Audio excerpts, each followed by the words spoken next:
అంటే సంగీతం, నృత్యం ఇవి రెండు కూడా సమాహార కళ. లలిత కళల్లో ఈ రెండు కూడా చోటు చేసుకున్నాయి. మన కళ్ళకి, మన మనసుకి ప్రశాంతతను ఇచ్చేవి ఈ రెండు. చిన్నారుల చేత ఇప్పుడు మనం వేదికపై చూసాము, ఆనందించాము. కన్నుల పండుగ ఈ యొక్క సభ గడిచింది.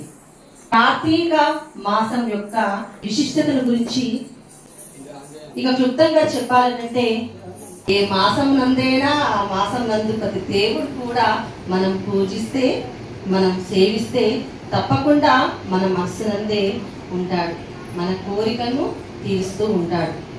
ముఖ్యంగా మనం చేసే సేవలకే ఎన్నో కోరికలను ఇస్తూ ఉంటాడు. మనం ఇతరులకు మానవ సేవనే మాధవ సేవ అన్నాము కాబట్టి ఇతరులకు సేవ చేస్తూ ఉండాలి. ఇక చిన్నాలను చూస్తే ఒక చిన్న కథ చెప్పాలనిపిస్తుంది నేను ప్రత్యేకంగా. ఎందుకంటే చిన్నాళ్ళు చాలా అంకిత భావంతో నృత్యాన్ని కానీ పాటలు కానీ పాడడం జరిగింది. వాళ్ళకి ఇప్పుడే మొక్కే వంగండే మానే వంగున అన్నట్టు ఇప్పుడే కొన్ని మనము చిన్నప్పటి నుంచే కొన్ని కథలను చెబుతూ ఉండాలి. పురాణాల నుంచి మరి చెప్పే ఈ కథ ఒకటి సంక్షిప్తంగా క్లుప్తంగా మీకోసం. ఒక పక్షి, దాని పేరు తర్వాత చెబుతాను చివరిలో. ఒక పక్షి తన గుడ్లను సముద్రం ఒడ్డున ఒక చెట్టు కొమ్మ మీద పెట్టింది.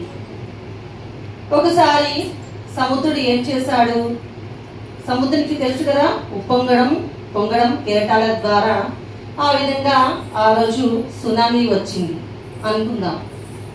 ఆ పక్షి గుడ్లను అమాంతంగా తనలోకి లాగేసుకుంది, ఒక రకంగా దాచేసుకుంది. అప్పుడు ఆ యొక్క పక్షికి కోపం వచ్చింది. కోపం వచ్చి వెంటనే ఏం చేసింది?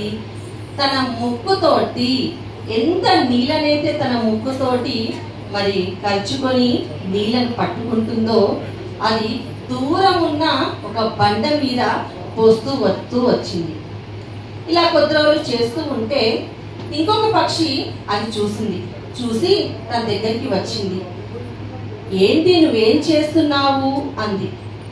నా పక్షి గుడ్లను, నా యొక్క గుడ్లను, నా సంతానాన్ని ఈ యొక్క సముద్రుడు లాగేసుకున్నాడు. కాబట్టి నేను సముద్రుణ్ణి నిర్వీర్యం చేయాలి, అంటే నీళ్లు అనేవి లేకుండా ఇంకిపోయేటట్టు నేను చేయాలి.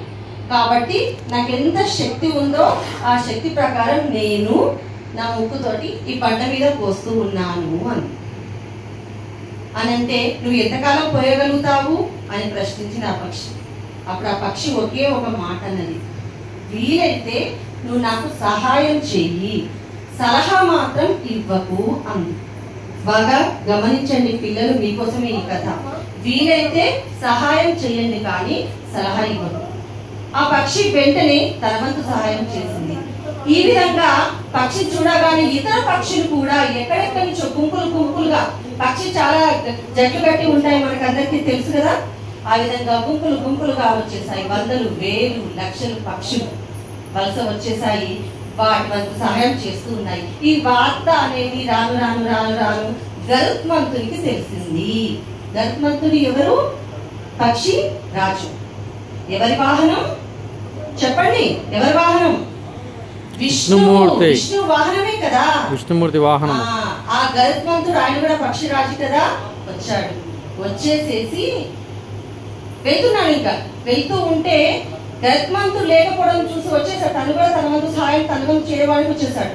అప్పుడు విష్ణుమూర్తికి డౌట్ వచ్చింది, ఎక్కడికి వెళ్ళాడు గరుత్మంతుడు అని ఆరా తీస్తే ఈ పక్షి సైన్యం, మిగతా సైన్యం, గరుత్మంతుడు కూడా అందరూ సముద్రం దగ్గర వాళ్ళ కష్టాలేవో వాళ్ళ తిప్పలేవో వాళ్ళు పడుతూ ఉన్నారు నీటిని తీయడానికి.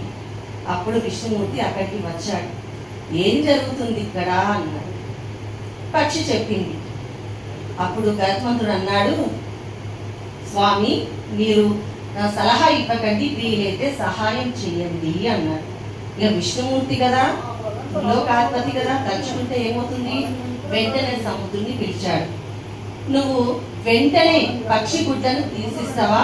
నీ సముద్రాన్ని నేను స్తంభీభూతం చెయ్యాలనా, అంటే ఇంకిపోయేటట్టు చెయ్యాలనా అని అడుగుతాడు. అప్పుడు సముద్రుడు భయంతో తన నేలలోకి దాచిపెట్టబడిన పక్షి గుడ్లను తీసి ఆ పక్షికి ఇచ్చేస్తాడు. పిల్లలు, మరి ఈ కథ ద్వారా మీకు ఏమర్థమైంది? అందరూ కూడా గట్టిగా తప్పట్లు కొట్టాలా, సలహా కడతాదు సహాయం చేయండి. రెండవది ఏంటి? ఒక్కరే ముందు అడుగు వేయాలి. నేను భయపడుతూ కూర్చున్నాను, నాకు ఎవరు సహాయం చేయడం లేదు, నేను తప్పు చేస్తున్నానేమో, ఇత్యాది విషయాలన్నీ ఈ జనరేషన్ కి నేను చెబుతున్నాను.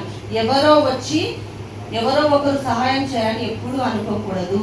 మీ అంతరం మీరుగానే ఒక అడుగు ముందుకు వేస్తే, పక్షి ఒక్కతే, చిన్న పక్షి ఏమీ చేయలేదు, కానీ వందల పక్షులు వచ్చి జత చేరాయి. లాస్ట్ గరుత్మంతుడు కూడా వచ్చాడు. చివరగా దేవుడే విష్ణుమూర్తి తిరిగి ఇంటికి వచ్చాడు. అవునా? ఇప్పుడు అర్థమైంది కదా, మన శక్తి సామర్థ్యాల మీదే మన జీవితం ఆధారపడి ఉంటుంది. ఓకేనా? ఓకే, అందరికీ కార్తీక మాస శుభాకాంక్షలు. Thank you.